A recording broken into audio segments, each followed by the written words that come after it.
রমজান মাস চলছে, আমাদের স্বাস্থ্য ব্যবস্থাপনার কিছু বিষয় কিন্তু এখন লক্ষ্য করতে হবে।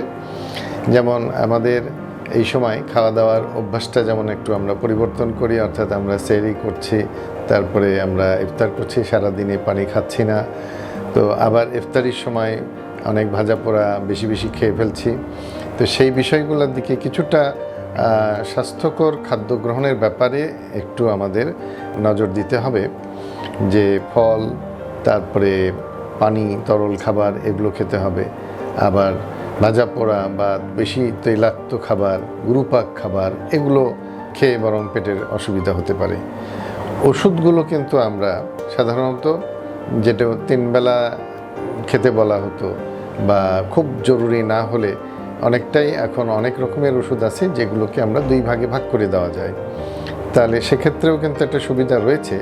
আমরা সেই দিকটাও আমরাও খেয়াল রাখবো এবং রোগীদের জন্য যে প্রেসক্রিপশন তাতে করে যাতে ওষুধগুলো এভাবে লেখা হয় যেন সকালে এবং রাতের ডোজটা যেন ঠিক থাকে, অর্থাৎ সেহরির সময় এবং ইফতারির সময় যে ওষুধটা খাওয়ার সেটি খেয়ে নিলে কিন্তু দুবেলাতেই কভার দেওয়া সম্ভব।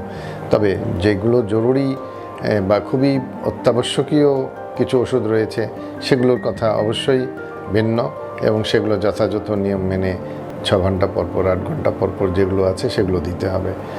রোজা থাকাটা সবার শারীরিক সক্ষমতার উপরে ভিত্তি করেই রোজা রাখার পরামর্শ আমরা দিই। খুব অসুস্থ ব্যক্তির জোর করে রোজা থেকে আরও অসুস্থ হওয়ার সম্ভাবনা থাকলে আমরা বলবো না যে জোর করে থাকতে, তবে যদি শারীরিকভাবে কুলাতে পারেন, শারীরিকভাবে যদি সক্ষম হন, তাহলে রোজা থাকতে কোনো নিষেধ নাই।